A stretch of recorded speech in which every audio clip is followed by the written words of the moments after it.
Good morning, জয়নিতাই সুপ্রভাত বন্ধুরা। আবারও একটা ব্লগ নিয়ে হাজির হয়ে গেছি। আবারও আমার মনের কথা জানাবো বলে চলে এসেছি। সেই আরজিকর নিয়ে এখনও তোলপাড় চলছে, এখনও কোনো বিচারও পেল না, কোনো সুরাও হলো না। একজনকে সেই ধরে রেখেছে আর পুরো ছাড়া আছে। এত ভুরি ভুরি প্রমাণ পাচ্ছে, তাও তাকে অ্যারেস্ট করছে না। সে দিব্যি আসছে, যাচ্ছে, চলেই যাচ্ছে। আরে ভাই, তাকে তো অ্যারেস্ট করে ভাই, তাকে অ্যারেস্ট করলেই তো সব পাবে। সে তো ডেলি ছাড়া পাচ্ছে, সব তো লুকিয়ে দিচ্ছে। এত এত ভুরি ভুরি প্রমাণ। এই সেমিনার হলের ভিডিও ভাইরাল, ওই সেমিনার ভিডিও ভাইরাল, ওই অডিও ভাইরাল, তবে বি এত প্রমাণ পাচ্ছে, কিন্তু কোনো দোষী এখনো পর্যন্ত ধরা পেল না।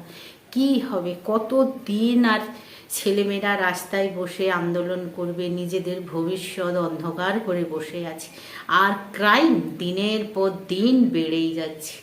এই আরামঘাটা, নদিয়ার দিকে আরামঘাটা, ওখানে একজন উকিল ম্যাডামকে, তাকেও, তার সাথেও গলত হয়েছে। কি করবে? এইখানে কালকে আমরা হসপিটাল গেছিলাম, সেখানে নিউজে দেখলাম একটা 9 বছরের মেয়ের বাড়িতে ঢুকে, একটা নেতার ছেলে বাড়িতে ঢুকে, ওর আগেও তার নামে কমপ্লেন ছিল, বাড়িতে ঢুকে সেই ছোট্ট মেয়েটাকে তার প্রতি খারাপ ব্যবহার করে তার মেন পার্টে করে অ্যাসিড ঢেলে দিয়েছে। আর কোথায় যাবে মানুষ? রাস্তাঘাটে ছেড়ে এখন বাড়ির মধ্যে ঢুকেছে। এর কোনো সুরাও নেই। দিনের পর দিন যেন আরোই ক্রাইম বেড়েই যাচ্ছে। মানে বন্ধ কি হবে, যেন আরও ওরা উচ্ছৃঙ্খল হয়ে যাচ্ছে। এইসব নেতাদেরকে ধরে মানে গণধোলাই দেওয়া উচিত। এরা যেন অত্যধিক আস্পর্ধে ভেবে নিয়েছে যে আমাদের হেড যখন কিছুই বলছে না, দোষীকে মানে চাপাচ্ছে, তাই এরা আরও বেশি করে জানে তো আমাদের মাথার উপরে হাত আছে, তাই আমরা হাজার অন্যায় করলেও আমাদের কোনো শাস্তি হবে না। তাই এরা খুলম মানে অন্যায় করে চলছে। এর পরিণতি কি হবে আজ অবধি কেউ জানে না। মাটা বাবাটা প্রত্যেকটা দিন প্রত্যেকটা রিপোর্টারের কাছে কেঁদে বেড়াচ্ছে, কেঁদে কেঁদে তারা পাগল হয়ে যাচ্ছে। তারা শুধু চাইছে তার মেয়ের দোষীকে শাস্তি হোক, উপযুক্ত শাস্তি হোক। শুধু বলছে একজনকে আমরা ধরে দিয়েছি, 12 ঘন্টার মধ্যে একজনকে ধরেছি। আরে সে আসল দোষী কিনা সেটাই তো প্রমাণ নেই। যারা মূর্খ, যারা কিছু জানে না, তারাও জানে যে পরিমাণ যেসব প্রমাণ পেয়েছে মেয়েটার শরীর থেকে, একটা মানুষ করা সম্ভব নয়। যে বলছে এতটা ড্রিঙ্কস করেছে, তার পক্ষে একা সম্ভব নয়। একা একটা মেয়ের প্রতি এতটা অত্যাচার করতে পারে না। হসপিটালের মধ্যে ঢুকে কেউ জানতে পারলো না, একাই এত বড় কাণ্ড করিয়ে দিল। ওখান থেকে নিয়ে এসে ওখানে রেখে দিল, তাকে সাজিয়ে গুছিয়ে রেখে দিল, কেউ জানতে পারলো না। একাই করে দিল। মহান ব্যক্তি। যারা অন্যায়টাকে সাপোর্ট করছে তারা দিব্যি বুক ফুলিয়ে ঘুরে বেড়াচ্ছে। আর এর চাকরি খেয়ে নেবো, তার চাকরি খেয়ে নেবো, এই চলছে। আরে ভাই, পার্টিবাজি ছেড়ে এখন মেয়েটার উপরে যে অন্যায় হয়েছে তার বিচার হোক। তোমরা নিজেদের স্বার্থ নিয়ে পরে করো। আজ এখানে আন্দোলন করছে, পরে দেখো না সেখানে মিটিংয়ে সবাই চলে গেছে। ওই মহিলারা যারা এখানে আন্দোলন করছে ওরা ওখানে চলে গেছে। 1 নম্বরে সালা বেঈমান প্রজাতির সব। এই মুখে রাম রাম, ওই করে হরে রাম চলছে। মানে সামনে এক, পিছনে আরেক। এরা কোন প্রজাতির মানুষ? ভগবান কি দিয়ে যে বানিয়েছে ঈশ্বরই জানে, ওরাই জানবে যে কি দিয়ে বানিয়েছে। আমার একটাই কথা, তোমরা নিজেদের স্বার্থ ছেড়ে দিয়ে একটাই আন্দোলন করো, যাতে মেয়েটা এবং পরবর্তীকালে যারা চাকরি করবে, যারা আরও বাইরে বেরোবে স্টুডেন্ট, তাদের জন্য নিরাপত্তাটা। দিনের পর মানে আমাদের যেন সন্ত্রাস হয়ে যাচ্ছে। দিনের পর দিন নিউজ খুললে আজ ওখানে, কাল ওখানে, কাল ওখানে, কাল ওখানে, এই চলতে আছে। আর মেডিকেল কলেজে এত প্রমাণ পাচ্ছে, তাও কেউ ধরা পড়ছে না। আসল ল টানতে টানতে বুদা বেরোচ্ছে, তাও হচ্ছে না। চাপা দেওয়ার জন্য ওকে ফাঁসি দাও, ওকে ফাঁসি দাও, কিন্তু ওই একাই তো দোষী না। শুধু ওকে মানে জানে তো যে ওকে দিয়ে দিলে কেসটা থাপা হয়ে যাবে, যে আসল দোষী শাস্তি হয়ে গেছে। কিন্তু একা তো আসল দোষী ওই নয় না, যাকে ধরেছে ওই তো নয়, আসল মাথা তো অন্য জায়গায়। জানে তো যে আমরা যত সিবিআই ঘাঁটছে পরপর যখন বেরোচ্ছে, জানে যে মানে কেঁচু খুঁড়তে খুঁড়তে কেউটে বেরোচ্ছে, তখন বলছে যে চাপা দাও ভাই, ওই দোষীকে ফাঁসি দাও। এতদিন সিবিআই কী করছে? আমরা তো 5 দিনে একটা মানুষকে ধরে দিলাম, মানে 5 দিনে সব প্রমাণ লোপাট করে দিয়ে আমি সিবিআইকে দিয়ে দিলাম। এখন বলছে যে ওরা কি করছে। আরে ওরা তো একটার পর একটা স্টেপ ধরতে যেতে তো ল টানতে টানতে টানতে টানতে বুদা বেরোচ্ছে।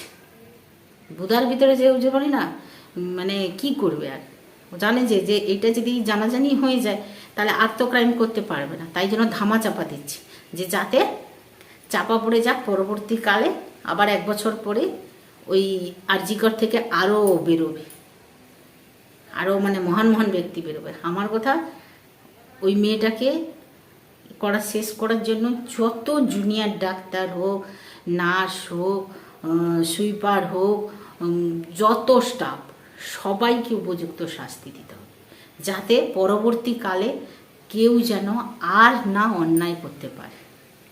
আরে ডাক্তারি পড়তে যাচ্ছে, একটা ভালো মতন ডাক্তারি হতে দাও। 2 নম্বরই করে পাশ করে ও তো যখন পেশেন্ট আমাদের দেখতে যাবে, কিডনির জায়গায় হার্ট কেটে বাদ দিয়ে দিবে। ওই যা বোম্বেতে একটা হয়েছে না, পায়ের অপারেশন করতে গিয়ে তার মেন পার্টি কেটে দিয়েছে, ছেলে থেকে মেয়ে বানিয়ে দিয়েছে তাকে। এই হবে, এই সব যারা 2 নম্বরই করে পাশ করে বেরোয়, কোনো পড়াশোনা করে না, ডাক্তার হয় না, ওই সবই হরকত করে ওরা, আর কিছু না। জ্বর হলে জ্বরের জায়গায় পেট খারাপের ওষুধ দিয়ে দিবে, মাথা খারাপের ওষুধ দিয়ে দিবে, 2 দিনে পাগল বানিয়ে দেবে। মরে গেলে সব তো অর্গান পাচার করে দিচ্ছে, জেতা অবস্থায়ও সব বিক্রি করে দেবে। ওই একটা যা বেরোচ্ছে নেবো না। এই জন্য যারা দোষী করেছে ওদের উপযুক্ত শাস্তি হওয়া চাই। দিনের পর দিন নিউজে দেখো, এই অডিও ভাইরাল হচ্ছে, সেই ভিডিও ভাইরাল হচ্ছে, ওই সব মানুষকে আর ধরতে পারছে না। তার মা বাবারা যেসব তথ্য দিচ্ছে, তার মেয়ের দেহে কোন চাদর কি সব কিছু প্রমাণ দিচ্ছে, তাও তারা এখনো দোষী পাওয়াই গেল না। আসল দোষীকে সেটাই খুঁজে পাওয়া যাচ্ছে না। যে তারপরে যারা উধাও হয়ে গেছে স্টুডেন্টগুলো, তাদেরও ধরতে পারছে না। জানি কি হবে, কবে বিচার পাবে, কবে মেয়েরা স্বাভাবিক হবে। আবার ধমকাচ্ছে যে তোমরা যদি চাকরিতে না, মানে ডাক্তারির প্রফেশনে না ফিরে আসো, কেরিয়ার শেষ করে দেবে। আবার বলছে না আমি বলিনি। পুরো যেন তাণ্ডব চলছে, নিজেদের খেউ খেউ লেগে গেছে। এ তার গদি বাঁচানোর জন্য খেউ খেউ, সে তার খেউ খেউ। পারলেই একটা মানুষ পারবে এই সবটা কন্ট্রোল করতে, দোষীকে শাস্তি দিতে, কিন্তু করছে না কেন? বড় বড় মাথা ধরা পড়ে যাবে। রাষ্ট্রপতি বলছে, তার সমালোচনা এই ছোট ছোট ক্ষুদ্র নেতারা সমালোচনা করছে, যেন এটা একটা ছোট কাণ্ড, আর কিছু না। নিজেদের যদি পরিবারে হতো এরকমভাবে যেমন সেম কষ্ট দিয়ে করতো, তাহলে বুঝতে পারত। এই জন্য এইসব বড় বড় নেতাদের বাড়িতে অঘটন ঘটতো, তবে চেত। এরকম অঘটন যেন কারোর বাড়িতে না ঘটুক, কারোর মা বাবার যেন কোল না খালি হয়ে যায়, সে ছেলে হোক আর মেয়ে হোক, কারোর কোল যেন না খালি হোক। এইটাই আমরা চাইছি। ওই মাটা যেভাবে কাঁদছে, একটু হাই লাগবে না এদের? হাই পড়া উচিত, সর্বনাশ হয়ে যাবে। মায়ের চোখের জল পড়ছে, বাবার হাহাকার, কত কষ্ট পাচ্ছে ওরা।